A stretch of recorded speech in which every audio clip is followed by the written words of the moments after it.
Came to this club in 1925. He was a prodigy.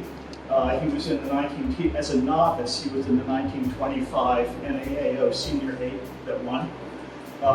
True prodigy. He was a recent graduate of the Wharton School, and he was single and a very eligible bachelor here in Philadelphia. So at the age of 18, Ernestine there meets Ernie. So he's 24, she's 18, and she's a very, very pretty young girl. I can assure you, I've seen photos of when she was young. She was just a knockout. Those two hit it off immediately. They were married, and then the rest of the story is that there was a 10-year intervening period. This was in 1928. There's a 10-year period between then and when the PGRC was founded. And so PGRC was founded in 1938, and of course the first Schuylkill Navy sanctioned women's event was in 1939 that Ernestine won. And subsequent to that, Tina was born, also named Ernestine. They called her Tina. So she was born, and she was a member of that first great generation of American women's scholars. And she competed internationally. So, and then of course, Ernestine was inducted into the Hall of Fame, the Rowing Hall of Fame. Ernie was in the Hall of Fame for his Olympic vote in 1948. You know, so it's long before Tina came along. And one day, Ernestine observed a woman on the river. And I see that there's some information about that on the slideshow. There are various reports about how that happened. The information that I got from Tina about 10 years ago was that the story was actually a little bit differently. She observed a woman rowing on the water, and the woman was not rowing a recreational boat. Now, you could have rented a recreational boat from Playstead Hall and from the Canoe Club, but this woman was rowing either a gig or a racing single. And of course, Ernestine thought, well, that's really cool. She had never seen that before. And after practice, as was their everyday thing that they did, Ernestine came down on her way home from work, and she waited on the porch for Ernie. Notice I didn't say she came in the boathouse. She waited on the porch for Ernie.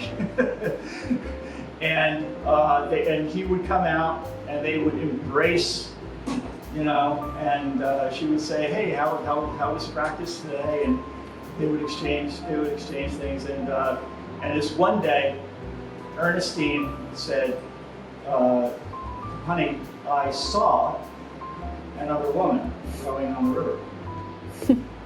And Ernie said, And the story is reported in a couple of different ways. Some people say that the question she asked to, and by the way, I'd like to almost visualize that this happened during an embrace when they were talking out on the porch, but the way the story is told is that she said, "Can women row?" And what Tina has told me is that what she actually asked is, "Can I row?"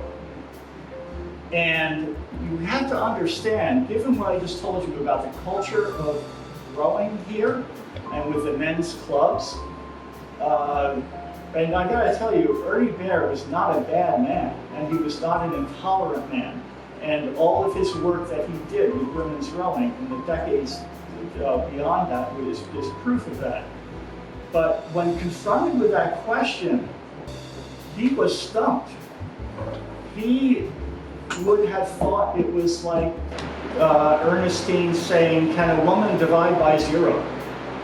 I mean, it was that sort of out in left field, and he was thinking, "You mean actually have a boat club and And all of this, you have to remember, none of the clubs would allow women to row.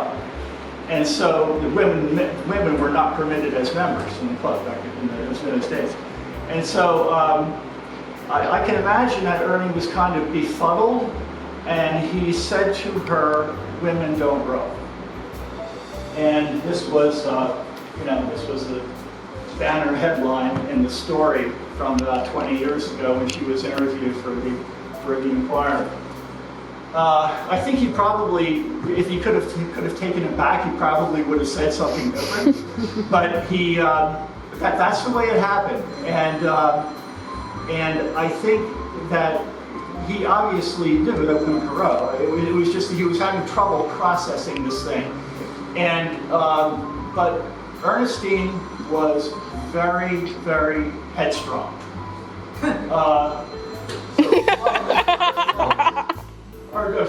Sophie. Yes. Sophie, would you say that it was an understatement to say that Ernestine was headstrong? Yes. Understatement confirmed by everybody at PGRC. Yes. Okay. So Ernestine keeps on working on Ernie, and then we have to remember that if Ernestine had actually attempted to apply for membership at Pennsylvania Bard's Club, it would have gone nowhere. There wouldn't have even gotten to a vote. So, in spite of whatever thing that Ernie wanted to do. So, over the course of months and months and months, eventually what happened is that Ernie capitulated, and he said, capitulate is probably not the best word to use. He just started to understand better what she really wanted to do. And so, at great personal risk to himself, he arranged for a clandestine rowing program here at the club. And that clandestine rowing program took place over a period of about 8 years, all behind the scenes. It was tolerated by the male members at Pennsylvania Bard's Club. The only reason it was really tolerated was because of his stature in the community. He was a junior executive at the First Pennsylvania Bank, the most prestigious bank in the East at the time, probably. He was an Olympic medalist, and many of the people who were members here were also working at the First Pennsylvania Bank. So they were tolerant of this whole arrangement. And it started with one night, a very carefully chosen night, where Ernestine and Ernie went out to the dock right here, and he held a gig onto the dock while he taught Ernestine how to row, which was a common way of teaching children how to row back in the, say, 50s and 60s. So that's what he did. One thing led to another. And eventually, she was able to take out a training shell. She also rowed in a double with him. And eventually she got to the point where she could row a single. And that all happened with this clandestine rowing program at great personal risk to him, because Tina reported to me that by the time PGRC was founded and Ernie was investing so much time in helping that effort, 75% of the people on Boathouse Row would not speak to him. And so he did all this in spite of that. And eventually, now, once PGRC was started, eventually the culture just started to shift rapidly, and he became Commodore in 48 and 49. So eventually all of this was put behind us, but this is an interesting story.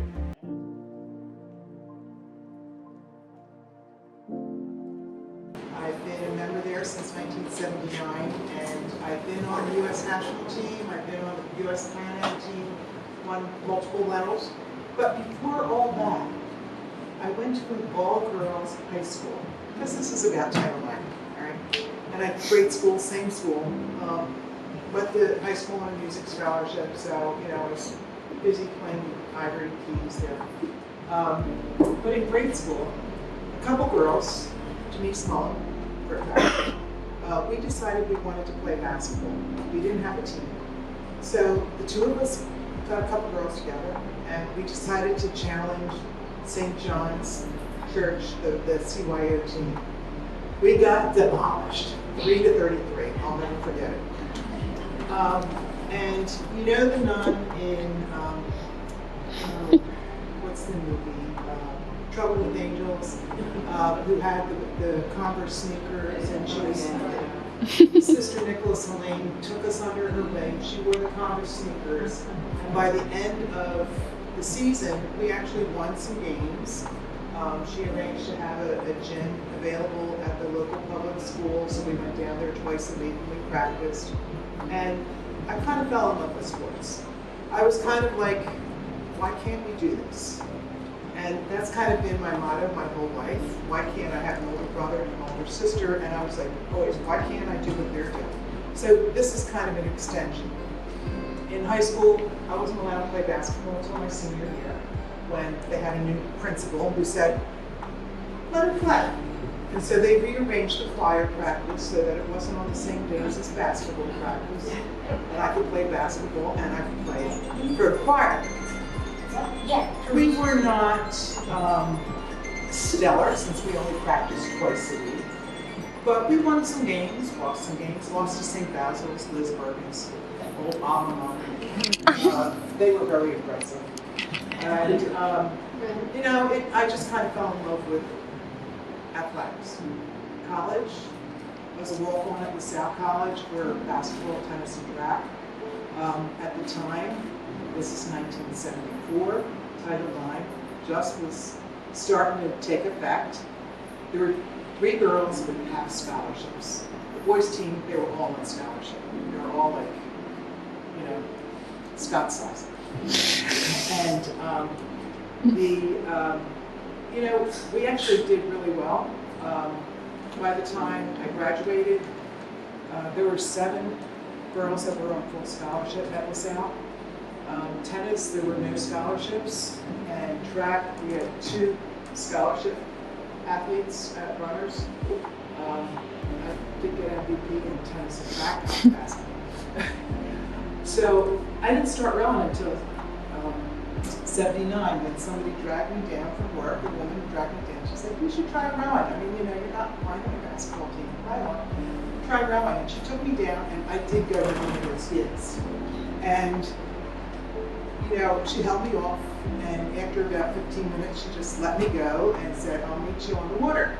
Well, she told me what direction to go. I forgot she didn't tell me to go that way. And, she caught me at Strawberry Mansion. She said all the right words, and that's how I got into rowing. But you're wondering, what's that got to do with Title IX? I think Title IX, its idea is, it's an extension of the Civil Rights Act with anti-discrimination. And it was for anybody with any educational organization, college, mostly college, for anti-sex discrimination, and meaning that you had to have equal opportunities, educational opportunities for women and anybody, and you couldn't harass people. You couldn't do sexual harassment or assault and get away with it. Well, that's still going on, and we have to be vigilant of that stuff. Over the years, Title IX has been challenged in the courts. It's been brought up that you know, the boys are not getting the same fair deal. They're cutting some of the sports. They're cutting wrestling. Well, you know, maybe they need to increase the budgets for the athletics if they don't want to cut the guys' opportunities. You know, you need to have an equal playing field. Athletics gives women so much more. And it's not just athletics. It's like The opportunities in the STEM, in business, you have to have confidence. You have to have, be able to be assertive and be able to stand your ground. Guys have bigger voices. They shout you down. You have to be strong enough to be able to stand up to them and say, you're wrong, and this is why. And yeah, we have to back it up with facts. They really should be able to back it up with facts. Half the time they can't. Sorry, guys. You know, but as women, we do need to stand up and be assertive. One of the things that I've noticed over the years, and I think Jen really put it, and Marielle really stated this nicely, that, and Lois also, that the girls didn't know about Title IX, only 3 of them did, but they had the opportunities. And I see it with the girls at Agnes Serling and at Walton School. When they come down, they are assertive, they are open with what they want to say, they're not afraid, they don't step back, and it's encouraging. I kind of wish that I grew up 20 years later and I'd have those opportunities. But I don't, so you do the best you can and you try to mentor the people that are coming up behind you. One of the nice things about the Philadelphia Girls Rowing Club, there's a lot of nice things. Every boat is built for a woman. I don't have to worry about it. If you qualify to row in this certain shell, there's a way for you to row that boat, you reserve it. Every picture on the wall is women. All the plaques are for women. We've been around since 1938. We had the first women's 8 that went overseas and raced in the European Championships, which broke the ground for Americans to race over there. Rowing is not foreign in Europe for women. My mother rowed 1930s in Germany. And you know, I looked up her rowing club and they still have boats, and that's like, it's still in existence. And I'm like, why didn't she tell me about rowing? She didn't. She was like, no, you know, they don't do that here. And it's like, really? She came to every single one of my races, and I couldn't hear the crowd yelling, but I always heard my mother yelling, "Schnella, Lisa, Schnella." You know, it's that kind of thing. You have to have people backing you, and we as women have to support other women, whether it's here in rowing. We have to get back to the sport. I'm thrilled that Muriel is coaching. I love hearing when athletes that I coached are coaching. I'm thrilled when they, rowing for somebody else, go to Worlds. It's exciting. And when they're athletes that they're coaching go to Worlds. That is, you know, we've done the circle. I'm thrilled when athletes that I coach come back and say, I still remember you saying this on the water, and I think about it every day. And it's like, really? You know, you have an influence in what you do. And I think that's what Title IX means to me. It's leveling the playing field and giving back to the sport or your, whatever your love is. And making sure that it's the same. You know, that's all we ask.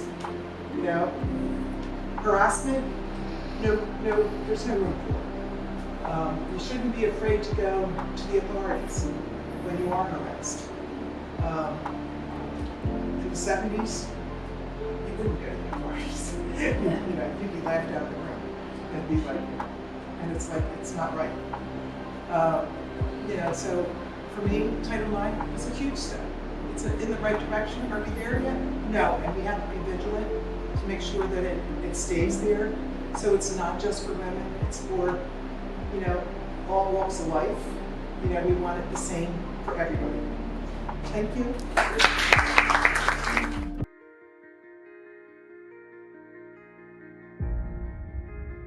But all those years that I had growing up, I had no idea that they would serve me and the rowing community extremely well, that I would have the ability and the connections to build a boathouse on the Cooper River and build that racing facility that's bringing $12 million into the economy, and that's providing scholarships for so many young women that have come through there, right? First, was the first woman at the University Barge Club, and I'm not even a good rower. You know, Lisa kicked my butt every time. I'm a better track cyclist. I won every race in track cycling, but I loved rowing. I loved the community. I loved being on the water. And for me, it was a huge personal challenge, right? So for all of it, but rowing was the first time that I felt discrimination. And we just kept at it, you know, and I think for the young women that are here, I don't think you really understand what we went through to keep us going here. I mean, it just took a lot of effort, a lot of passion, and just keeping at it. I mean, there was one event, Lisa, for women on these regattas, and it didn't matter if you were novice or intermediate or elite, you had one race, and that was it, you know? And now, you know, it's getting better. But when I see, you know, we're hosting NCAAs again next year on the Cooper, and when I was there the first time when we did it, I just like, wow, I fought for a locker in college, right? Now they're coming out with their masseuses and their doctors and their practice trout, and I'm like, yes, you know? But Christine Brennan, who is a sports commentator, pretty famous, you know, she said to me about the last 10 years ago when there was a Title IX celebration, she said, Ann, we have to be vigilant because Title IX is one legislative action for being, you know, wiped off the books. Right. So we have to remember that. And I brought some statistics because I'm, you know, I do that for a living. So let me just share what Title IX did for opportunities for women and participation. In 1972, there were 200, and that's when I was probably junior high school, 294,000 young women were participating in high school sports. And 72 was when Title IX was enacted. In 2019, there were 3.4 million young ladies participating, right? So what it did, it opened the doors. And in collegiate athletics, where it was about the same ratio, started out at 30,000 in 1972, and I lost my little data point one, where it was in 2019, but it's kind of the same, the same ratio. So it's all about opportunity. It's opportunity, like when I said yesterday I got to speak about Title IX, I just said, you know, for all the reasons why we participate in sport, it's learning how to win, learning how to push yourself, learning how to lose, learning how to be a teammate, sticking to it, pushing yourself to those limits, being assertive, all those things in sport, that should not be denied. And that's what Title IX basically is, right? So I wanted to share a little bit, and I don't want to take all day, I could really talk all day about this. I was very fortunate to get my master's degree in sports psychology by one of the best in the world, and her name is Carol Oglesby, and I don't know if you know Carol, but she's Philadelphia, now in California, still traveling the world. She had started the AIAW. The AIAW, for the younger people who may not know this, was the Association of Intercollegiate Athletics for Women. And that started in the late 60s. It predated Title IX. And it was Carol started this, and a group of other people, because they felt that there should be high-level competition for women in collegiate athletics. Prior to the 72, there was participation, but they fell under the phys ed department, right? But there was really no national championships. And Carol and her colleagues said, hey, we need to have elite national championships. So they started AIAW, which was the equivalent of, and actually they had more college members than the NCAA did. So that went on for a few years, probably when I was in college. I was in college 77 through 81. I went there to play volleyball, got injured, and started rowing, and I've been rowing ever since. But right around that time, the AIAW, there were separate men's and separate women athletic departments in the college. One was run by AIAW, one was the NCAA.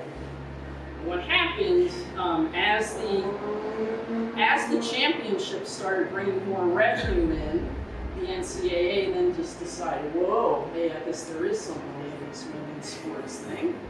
And then that's when they decided to hold their own female championships, would put pressure on AIAW. And there was some lawsuits that kind of went in there. And around, let's say 1982 is when AIAW disbanded because they were out of money. And that's when women's athletic competition went under NCAA. Now, as far as missed opportunity, if AIAW had been able to continue, there would have been more leadership opportunities for women as athletic directors and whatever. But now we're still trying to fight, in that area. There are more, but they're typically associate teams. They're the second level, right? And we need, as a population of women, our next move is to empower each other financially. Give ourselves those positions where we're earning the money, give each other the contracts. That's our next step, It's no longer work-life balance. It's no longer proving that we couldn't race 2,000 meters. We were not what 1,000 meters is physiologically, more difficult than 2,000. But it wasn't until, what's her name, won the marathon in the Olympics. What was her name? Joni Noy. When she won the marathon, then they're like, oh, women can really run this one? So, yeah. So it's been an interesting journey. I'm always happy to share my story, if you ever want to go through a marriage or whatever. But I think Title IX is something that needs to be protected. It's under siege right now. And, you can sit on whatever side of this thing is, but it's kind of like, women, we start marching and then we get sucked into wasting our energy and our money on something. Yeah. And then we go again and we make strides. And that's kind of our history. So, we're just starting to make strides.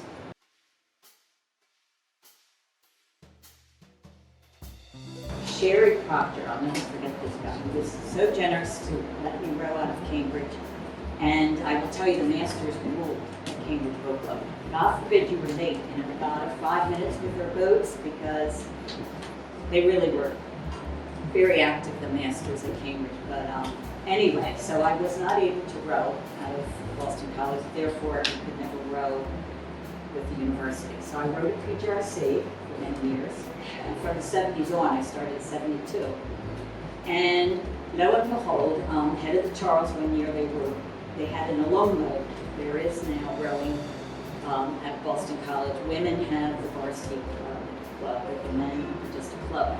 So women are varsity rowing, men are just a club. So I was up with head of the Charles one day, not that many, I guess 2018 or something, and I realized Boston College was rowing an alum boat. And I thought, oh my God, I can row with the university, with my alma mater. So they were looking for people like me, and one year they put their feelings out and said, look, if you're interested. So I applied, and I had to go through a whole rigmarole to get into the boat. And lo and behold, I got in. It was like 2018, and it was hilarious. I was in my 60s. The girls were just out of college, so we all got the ponytails, we all had matching ribbons. I was one of them. They put me in swim seat 6. Even though I always rode starboard, I ended up being in port. I'm like, shit, I'm not going to tell them this. Because I'm going to be able to boat. So I did. It was exciting. I rowed for University of Boston College in like 2018. So it was really, really cool. And I still have my little ribbon and my shirt that says Boston College on my vest. So we were all matching as one of the girls. So it was really, really cool. That was my story.